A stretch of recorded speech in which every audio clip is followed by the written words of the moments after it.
Selamat pagi, Bu. Pagi, Mbak.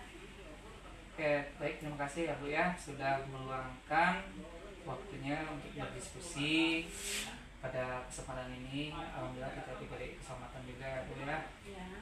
Ya. Kita berbagi informasi mengenai pendidikan inklusif yang berdasarkan dua sumber yang saya pelajari Bu ya.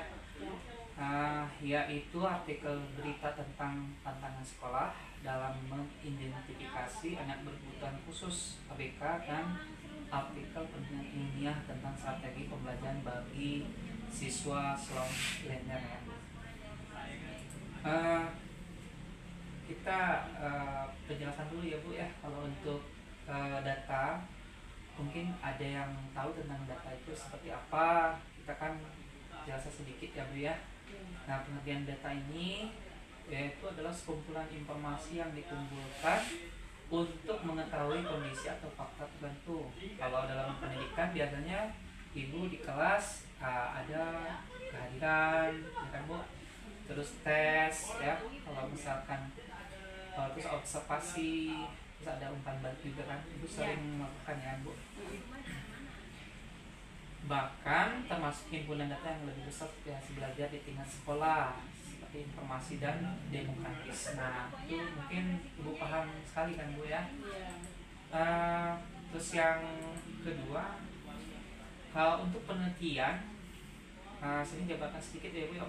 Kalau untuk di universitas mungkin ibu membuat penelitian kan sebelum gelar S1-nya itu kan tugas akhir namanya kan Bu ya. Nah, di sini artinya itu proses sistematis untuk mencari jawaban atau solusi terhadap suatu permasalahan Bu, dengan metode yang jelas dan bukti yang dapat dipercaya. Terus bukti penelitian, bukti yang dihasilkan oleh peneliti akademis Bu ya. Nah, di sini harus ada, kalau di kampus itu ada apa, tanda tangan ya Bu ya, profesor, dokter. Menggunakan metode semati yang matang untuk mengumpulkan dan menganalisis ya. Nah, lanjutkan kita ke Bu, saya kan udah share yang tentang artikel, coba ibu lihat yang di artikel link 1 indikasi ABK jadi tantangan. Nah, kita lihat Bu ya, di sini artikel, ini website, banyak kali untuk artikel ini, website ini. Di sini identifikasi ABK jadi tantangan sekolah umum. Tak semua sekolah di Bandung siap ya Bu ya. Saya udah sarankan ibu udah membacanya ya kan Bu, dari layanannya, terus dari mengenali bahwasannya masih banyak yang perlu dijelaskan ya. Banyak lagi terus kekurangan yang ada di sekolah umum. Misalkan contoh dari tenaga pendidiknya ya Bu ya, GPK ya, guru pendidikan khususnya Bu ya. Nah, di sini juga artikel itu oleh media ternama Bu ya, yaitu Pikiran Rakyat Koran. Nah, yang ditulis dan Letter. Nah, itu sudah sudah dijelaskan kembali bahwasannya sedikit kan Bu ya, karena sudah ibu baca.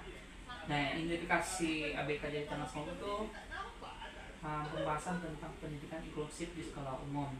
Dalam aturan disebut bahwa satu tantangan terbesar sekolah adalah mengenali atau mengidentifikasi siswa Bu yang berkebutuhan khusus. Mungkin Ibu Jainab sendiri masih belum paham ya mengidentifikasi terkait di mana posisinya ya.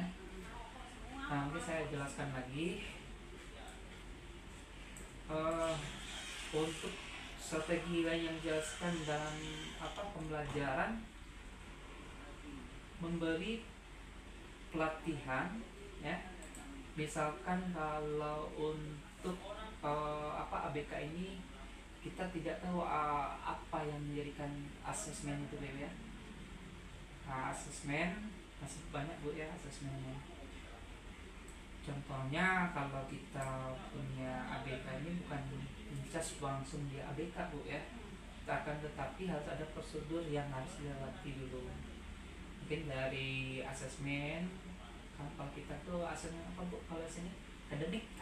Akademik itu seperti biasa masuk sekolah, tetapi yang emang harus disimpulkan itu ada tahap demi tahap Bu. Nah gitu ya. Contohnya dengan adanya tenaga psikolog, itu.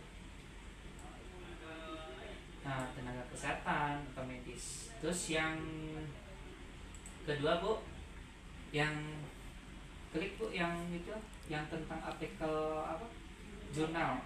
Nah di situ mengenai strategi pembelajaran guru dalam menangani siswa ya learnernya. Nah di sini kita lihat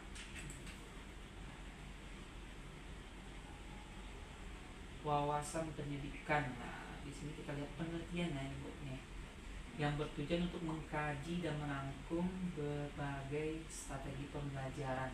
Nah, ini pembahasannya sangat detail kali Bu ya, ada penelitiannya.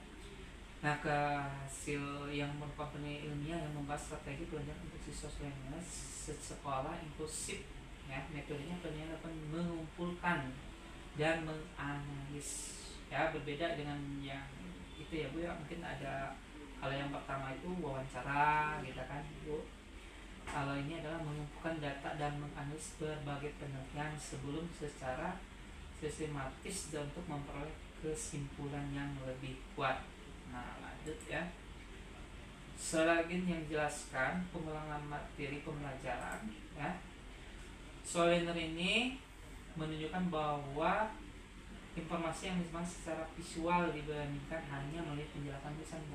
Kalau misalkan dalam pembahasan ini bahwa Soliner ini adalah anak yang berkebutuhan dia pemikirannya itu lambat dengan usia mereka itu kan seharusnya mereka itu kan seperti biasa mengerjakan tugas apa yang diberikan ibu kan, tetapi mereka agak malas-malasan, lambat. Nah apa saja Bu untuk strategi yang diinginkan ya, seperti kalau untuk gambar atau video mungkin cepat Bu ya tanggapnya, terus benda konkret ya. Nah lanjut lagi, terus artikel ini juga Bu pentingnya membahas tentang cooperative learning atau pembelajaran kelompok. Nah, dalam strategi ini siswa learner itu belajar bersama teman-temannya sehingga mereka dapat memulai bantuan yang kurikulum dan teman sebaya. Nah, Ibu kalau dicontoh di kelas kan pernah saya lihat Ibu membereskan bangku-bangku dengan kawan-kawan yang lain ya Bu ya. Kelompok kan Ibu ya. Nah, di sana mungkin ada kegiatan mengenai kemampuan sosial siswa ya, jangan diam teruskan siswanya itu. Ya. Terus lanjut gitu ya. Jadi kalau disimpulkan Bu ya bahwa siswa Soliner ini memiliki potensi untuk berkembang Bu jika mendapatkan strategi pembelajaran yang tepat. Nah strategi seperti media visual, pembelajaran bertahap, pengulangan materi atau pendekatan individual dan kerjasama dengan orang tua. Nah, mungkin Ibu sering komunikasi bagaimana tentang peserta didik ini untuk bisa lebih termotivasi ya. Terus dampak bagi pekerjaan guru di kelas ya, tentang untuk kedua artikel sini memberikan dampak penting tidak hanya bertugas menyampaikan materi pelajaran tetapi juga perlu memahami kebutuhan Bu karakteristik setiap siswa ya peserta didik, termasuk anak kebutuhan khusus dan siswa slow ya learning. Guru perlu menyadari bahwa kemampuan belajar siswa berbeda-beda. Nah, salah satu dampaknya adalah guru perlu lebih aktif melakukan observasi terhadap perkembangan siswa. Nah, selain kita diobservasi sama kepala sekolah Bu ya, kita siswa pun harus diobservasi juga Bu, ya perkembangan siswanya. Dengan observasi sederhana, guru dapat mengenali hambatan belajar siswa lebih awal Bu, sehingga bantuan tepat dapat segera diberikan. Mungkin dari ada waktu sebelum Ibu di kelas 1 atau kelas 2 itu ada buku harian catatan siswa Bu ya di sana. Nah itu bisa anak ini apa biasanya kan. Nah itu.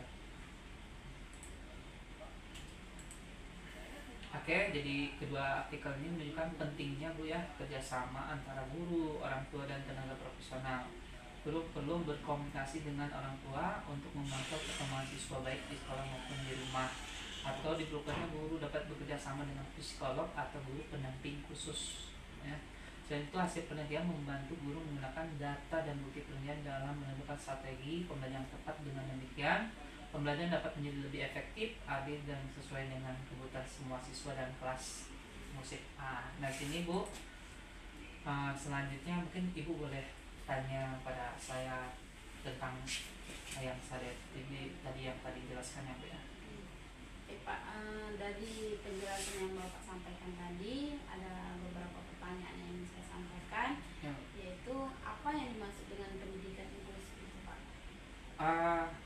Pendidikan inklusif ini adalah sistem pendidikan yang memberikan kesempatan belajar hal yang sama bagi semua siswa Bu. Jadi kalau ABK ini yang di sekolah reguler Bu, ya kan? Itu anak yang sekolah di reguler ya? Itu Bu. Jadi untuk anak ya tidak dibedakan kecuali udah tahu emang ini ABK, anak tersebut emang harus khusus ada guru yang menjadi pendampingnya, namanya guru GPK ya, guru pendamping khusus. Nah di sekolah tersebut, tapi nggak apa-apa Bu, karena kan udah ada aturan dari undang-undang bahwa sekolah reguler ini bisa semua nerima, terkecuali ya emang ada dari khusus dari kesehatan atau psikolog emang yang membolehkan gitu. Selanjutnya ya. Selanjutnya yang ingin saya tanyakan itu mengapa identifikasi ABK itu penting dilakukan? Karena identifikasi membantu guru memahami kebutuhan dan kemampuan siswa sehingga pembelajaran dapat disesuaikan. Nah di sini Bu, mengidentifikasi ABK ini apakah Ibu pernah gitu kayak mungkin asesmen dulu terhadap siswa tersebut? Apakah di sini ada ABK yang mungkin kita tahu bahwasanya alasan orang tua itu nggak mau kan Bu ya, kalau untuk ibaratkan bahwasanya itu ke psikolog. Nah itu mungkin apakah mungkin malu atau gimana dan sebagainya, tapi Ibu yakinkan saja bahwasanya untuk ABK di sini Bu ya, Ibu lebih pendekatan diri kepada bahwa apa saya ada rasa empati atau simpati kita pada anak tersebut, bukan kita menjelek-jelekan Bu ya. Pengen memperoleh, pengen tahu kan. Nah itu setelah itu sesuai dengan kebutuhan yang telah Ibu terapkan. Mungkin bisa dari internet ya kan, mungkin karena ada saya Ibu mungkin bisa bertanya kepada saya gitu ya. Oh Pak, ada apakah bisa ini di asesmen anak itu? Boleh Bu ya, mungkin boleh gitu kan Bu. Oke, baik Pak, tadi Bapak menjelaskan tentang siswa yang slow learner ya. Jadi apa itu Pak tanda-tanda siswa yang slow learner itu? Siswa slow learner ini biasanya ya membutuhkan waktu lebih lama memahami pelajaran dan sering memerlukan pengulangan materi. Khususnya Ibu ya, ke wali kelas berapa Bu? Kelas 2. Kelas 2. Mungkin ada yang memang nggak bisa menulis ya kan? Ya, ada yang bisa menulis, ada yang malas juga Bu ya. Nah, tapi kita tidak mencas anak itu emang harus misalkan harus cepat-cepat. Mungkin kita mengidentifikasi dulu Bu keseluruhan anak, apakah anak itu memang benar-benar siswa slow kan. Nah slow learner ini, nah kita harus biasakan mengidentifikasi dulu Bu untuk siswa slow learner ini. Nah ciri-cirinya banyak Bu ya. Kalau dari usia yang sama tetapi dia malas mengerjakan, terus yang kedua emang dia nggak mau mengerjakan gitu kan Bu.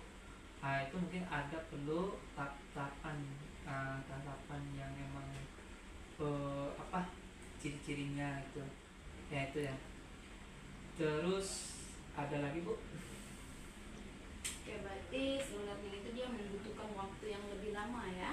Iya, dibandingkan dengan daripada anak yang seusia mereka. Seusia mereka ya. Mungkin kalau di kelas itu mungkin dari 20 30 mungkin ada 5 orang kan biasanya kalau kelas 2. Soalnya emang kalau kelas 6 emang ini emang dia anggap bahwasanya ini memang nggak mampu kan. Tahuan Bu, karena kalau ini kan masih kelas 2 ini masih ada perlu waktu lama. Apakah emang dari komunikasi dari keluarganya, itu kan emang dari IQ-nya, itu kan masing-masing kan. Ya Bu. Ya, selanjutnya ini bagaimana cara guru mengenali anak ABK itu di dalam kelas? Guru dapat melakukan observasi Bu di sini terhadap perilaku, kemampuan belajarnya, komunikasinya, dan interaksi sosial siswa. Jadi kalau Ibu Pak kayak gimana Pak kalau untuk observasi, ntar saya jelaskan. Ada emang Bu, kalau waktu awal-awal saya pelatihan dari inklusif ini saya sudah mengimplementasikan kepada guru-guru lain ya, bahwasanya kalau untuk observasi itu ada emang dari sananya Bu. Kita lihat data-datanya tentang perilaku anak tersebut. Itu saya kasih Bu ya untuk ada apakah kendalanya gitu kan. Nah, terus kemampuan belajar, komunikasi, dan interaksi siswa itu ada observasinya Bu ya. Tapi kalau kita bicara tentang anak mungkin kita tahu ya dalam tatapan Bu sehari-hari lah ya, sehari-hari dalam belajar komunikasi udah ini kok anak berbeda ya kan, dari tingkah laku. Mungkin pernah Ibu kayak anak yang biasa, pernah kan Ibu, karena saya pun ngajar Ibu, ada mungkin anak yang emang sering jalan-jalan ya gitu. Nah itu udah identik dengan ini ada kebetulan, tapi kita nggak mencas itu anak ABK gitu ya, yang khusus, karena harus mulai proses terlebih dahulu Bu ya. Oke, selanjutnya Pak, apa strategi pembelajaran yang efektif untuk siswa yang slow learner itu? Ya itu sudah saya jelaskan ya dari pemahaman yang tadi. Strateginya adalah antara media visual. Jadi media ini banyak kan Bu ya. Kalau untuk kita bisa, alhamdulillah kebutuhan di kelas kita insya Allah ya ada infokus semua ya, walaupun ada yang rusak juga kan Bu. Nah situ bisa Bu, tapi saya lihat kalau lihat ke kelas Ibu senang mereka ya Bu ya, karena bukan hanya slow learner aja kan, yang semua orang pun peserta didik senang juga ya untuk media visual ini ya. Nomor 1 lah ya Bu ya. Terus yang kedua pembelajaran bertahap. Pembelajaran bertahap. Nah misalkan kalau kita ada soal MTK itu mungkin ada berhitung dulu Bu ya. Kalau berhitung mungkin dari 1 sampai 10. Nah mungkin anak yang lain mungkin 100 lebih 100. Kalau kita mungkin yang anak yang dibutuhkan untuk soalnya itu mungkin 1 dari 10. Nah pengulangan. Terus pengulangan materi. Nah yang katakan pengulangan materi di sini adalah ketika anak tersebut dipaksakan. Mungkin ada anak kita ya Bu ya, waktu dulu itu hilang lagi. Itu pengulangan materinya Bu. Jadi sedikit cukup sabar Bu ya untuk mengajarkan mereka ulama dan pendekatan individual. Nah di sini pendekatan individual mungkin bisa dari kita sehari-hari berbicara sama mereka gitu Bu ya, nah, secara kayak anak dan ibu gitu kan. Nah terus lanjut lagi Bu Selanjutnya Pak, yang ingin saya tanyakan itu mengapa media visual itu penting digunakan? Karena gambar atau video itu membantu siswa lebih mudah memahami materi dibandingkan penjelasan lisan saja Bu. Nah kita dengan bahasa kita yang sehari-hari itu emang lebih tinggi kan dibandingkan dengan kepada anak ya Bu ya. Jadi anak tersebut mencerna tuh kayak gimana. Nah di sini untuk pendekatannya untuk gambar sekarang banyak AI yang untuk membaguskan. Jadi bentuknya itu menarik kayak kartun, ya, karakter kartun, pahlawan dan sebagainya bu. Ini bu boleh dicoba bu ya. Sini oke. Lanjut lagi bu. Selanjutnya, bagaimana jika sekolah belum memiliki guru yang pendamping khusus? Nah, alhamdulillah ya bu, untuk saya pun baru lulus bu ya untuk dari guru pendidikan GPK ini. Sekarang tingkat mahir juga, insya Allah kan mengimplementasikan praktik kepada guru-guru yang lain. Tapi ini lagi proses bu ya, jadi sabar aja bu ya. Nah di sini kalau saya membantu dan sedikit sederhana saja bu, seperti pengulangan materi dan perhatikan lebih kepada siswa. Ya, Kita dan melakukan lebihnya itu ada pengertian anak ya lebih, kan yang lebih yang kurang malas karena gangguan di disabilitas emang udah ada penyakit ya di situ. Nah itu mungkin ada pengertian lebih bu, karena itu mences bahwasannya orang tapi kan karena penyakit bawaan udah Iya. tahu. Oke bu. Lanjut lagi bu. Oke, selanjutnya yang ingin saya tanyakan itu Pak, mengapa guru perlu memahami hasil penelitiannya? Nah, agar guru dapat menggunakan strategi pembelajaran yang terbukti efektif dan berdasar bukti penelitian. Nah, untuk dari kita kuliah tuh ada yang namanya kan penelitian juga kan bu ya, untuk mengembangkan strategi apa yang dihasilkan untuk mengetahui juga kan informasi yang dapat, tetapi dengan cara apa bu, dengan tahap demi tahap, dengan metode yang lainnya kan, seperti rumus-rumusan atau sebagai ada yang kualitatif dan kuantitatif kan bu ya. Nah, itu. Oke, selanjutnya ya Pak, yang ingin saya tanyakan, apa manfaat kerjasama dengan orang tua? Ya, kalau kerjasama membantu memantau perkembangan siswa baik sekolah maupun di rumah. Nah, lebih kita mungkin tidak tahu apa anak itu murung, kadang anak itu murung, kadang anak itu nangis, kadang bahagia juga bu ya. Tetapi yang kita tahu tuh, anak ini kenapa ya, jadi tanda tanya. Nah sebaiknya ibu bisa lebih dekat dengan kerjasama dengan pihak dari orang tua bu ya, atau wali murid ya, biasanya wali murid kebanyakan ya kalau ada yang kasus seperti itu bu ya. Nah, di wali murid misal pengasuhnya atau sebagainya, pamannya atau dan sebagainya. Nah itu lebih pendekatannya lebih jelas ya bu, karena karakter siswa itu dibuat dari hubungan keluarga. Nah apalagi kita kelas 2 kan bu ya. Lagi bu. Oke.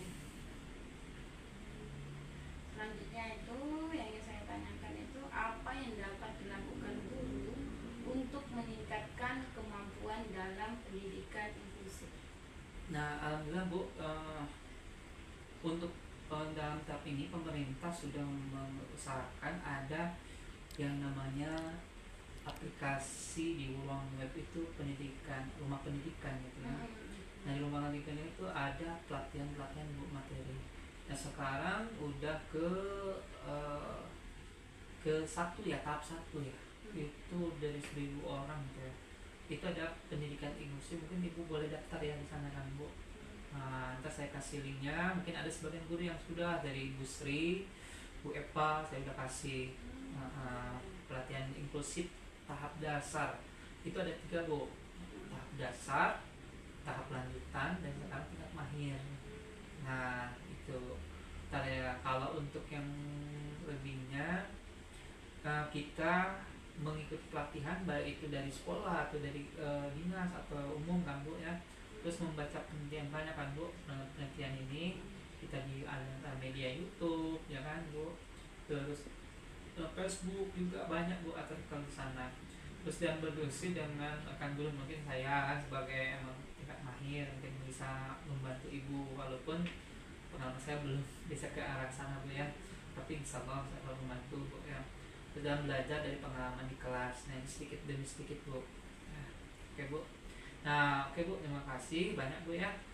Mungkin untuk tentang apa yang saya sudah sampaikan, dari awal sampai akhir. Terima kasih banyak Bu ya. Ya. Saya pengen tahu Bu ya untuk umpan baliknya ya.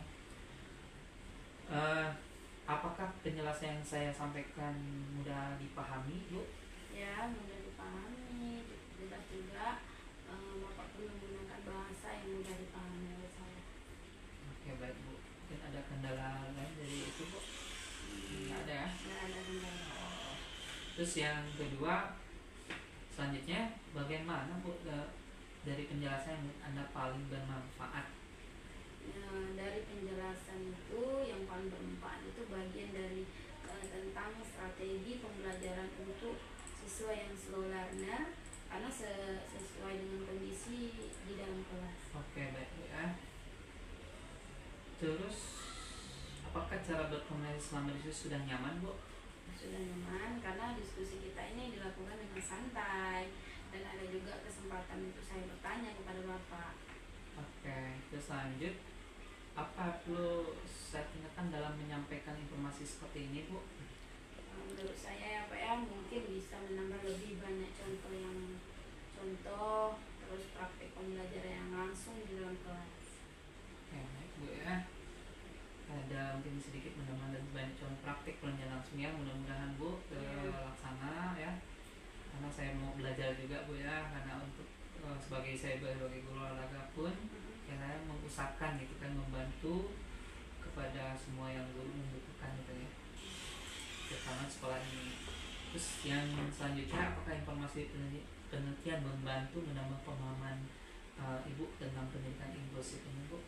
Ya, informasi tersebut membantu saya memahami pentingnya pembelajaran sesuai dengan kebutuhan siswa. Oke ya, sangat membantu sekali Bu ya. Ya, Oke baik Bu, terima kasih banyak atas waktunya. Mungkin lain kali kita berbincang diskusi lagi ya Bu ya. Ya. Mungkin jadi Pak, saya cukup. Assalamualaikum warahmatullahi wabarakatuh. Waalaikumsalam warahmatullahi wabarakatuh.